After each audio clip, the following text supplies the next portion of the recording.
Hi everyone. ഇന്നലെ ഞങ്ങൾ മലപ്പുറം മീനങ്ങാടി വഴി പോയ സമയത്ത് ഒരു ടീ ഷോപ്പ് കണ്ടു.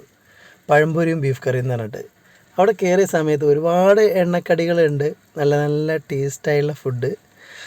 അവിടെ കയറിയ സമയത്ത് ഞങ്ങൾ പഴംപൊരിയും ബീഫ് കറിയും കഴിച്ച്.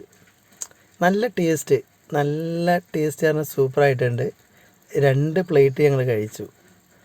കൂടെ കട്ടൻ ചായ, നല്ല പഴംപൊരി ഒരു കഷ്ണം കൂട്ടി ഇങ്ങനെ ബീഫ് കറിയും കൂട്ടി കഴിച്ചാണ്ടല്ലോ.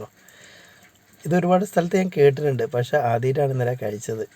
ഇപ്പോൾ ഒരുപാട് സ്ഥലങ്ങളിലുണ്ട്. ഈ വീഡിയോ കാണുന്ന ആൾക്കാർ നിങ്ങളിങ്ങനെ കഴിച്ചിട്ടുണ്ടെങ്കിൽ നിങ്ങളുടെ ഒരു അഭിപ്രായം ഒന്ന് രേഖപ്പെടുത്തണം. എവിടെ നിന്നാണ് കഴിച്ചതെന്നുള്ളത് നിങ്ങളുടെ അനുഭവം ഒന്ന് ഷെയർ ചെയ്യൂ. ഞാനും എൻ്റെ ഫ്രണ്ടും കൂടിയാണ് കഴിച്ചത്. പിന്നെ വേറൊരു എണ്ണക്കടിയും കൂടി ഞങ്ങൾ കഴിച്ചിട്ടുണ്ടായിരുന്നു.